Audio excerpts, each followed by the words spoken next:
So before we get started to build an application within Power Apps, we need to really draw out what it is that we want to do. And so I just captured this quick drawing here of me kind of brainstorming inside of OneNote on exactly what fields and what type of information that I want to retain within my table.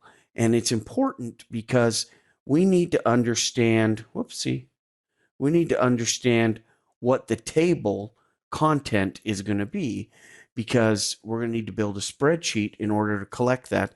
And then our application kind of focuses on around that as well. So we need to know that, like, for example, are we going to be collecting this on desktops or on mobile devices? For example, what type of information do you want to collect? And so we see some of the fields here, and who is the target audience, right? And that might be able to help us on crafting the question. So we just need to kind of get all of that out in the open so that we understand. But this is a very simple application. We're writing a data call application. So we want to do data calls instead of collecting information. Excuse me. Instead of collecting information within a spreadsheet, we're just going to collect the information here. Excuse me. We're going to collect the information in a spreadsheet, but instead of sending out the spreadsheet for everybody to add information and take the risk of columns and data getting contaminated and such, we're going to make it really easy on the users. In addition, we want it to be really easy, right? So if we send out a spreadsheet, that means that the person who's completing the data call actually has to have the spreadsheet application running on their device, and they may not be comfortable using their phone, for example, to answer some questions.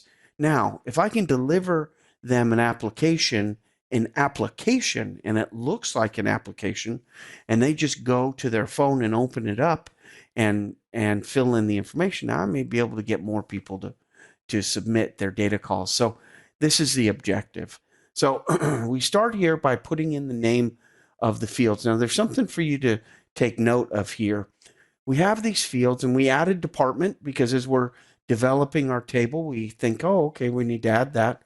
And then here, the question was, do you send encrypted files, or do you need to use encrypted files? Or let's take a look here. Do you send encrypted files is what the question is. So we're going to abbreviate that a little bit and put send_encrypted. Now, we're not going to abbreviate it so much that we don't recognize it anymore, right? So we're going to abbreviate it, send encrypted. Same thing with frequency, how often. So instead, we're going to say frequency and send out org. Do you send files outside of the organization? Now, when we create the actual questions inside of the application, we can elaborate and put as much text as we want to.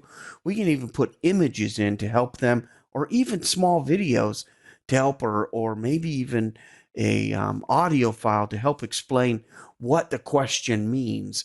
But here inside of the table, we're going to abbreviate. So again, another challenge with spreadsheet entry is, if I was doing this in a spreadsheet, I'd have to go down here, add comments maybe, and it just gets really confusing really fast. So this is a really easy way to do it. But in order for us to use this spreadsheet as a Power App data structure, or, and I use the word lightly, database, we have to convert this spreadsheet into a table. Now, a warning. Before you do this, it's going to change this spreadsheet forever. So make sure you have a backup copy, because it's not uncommon to make a mistake in this process. So make a backup copy, and then you'll be in good shape. Here, we're going to click on there, and now it's going to say, where do you want to do it? Well, I already highlighted the fields that I want to do it. Now, I'm going to say that my table has headers. If I do not say that my table has headers, what will happen is it's going to appear with different names at the very top. It will name them column 1, column 2, column 3, etc., and then put my data on row 2. We don't want that to happen. We want this name, say my table has headers. These are the headers, and we're going to hit OK. Now notice here that it's ready to start collecting information. you know that you've created the table here because that's what it looks like. You got these drop downs. This is what the table looks like. So that's pretty much the first step that you need to do to build your application. Get your spreadsheet ready and fill in the table. Now I'm going to save this table and I'm going to name it data call, okay, input. Okay, that's just something I named. You can name it anything you want.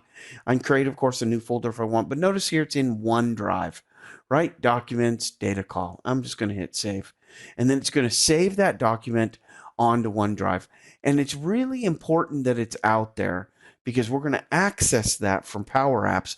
And that also allows us to share that table with anybody who's going to use the application so that they can input information and we can restrict them from deleting information as well.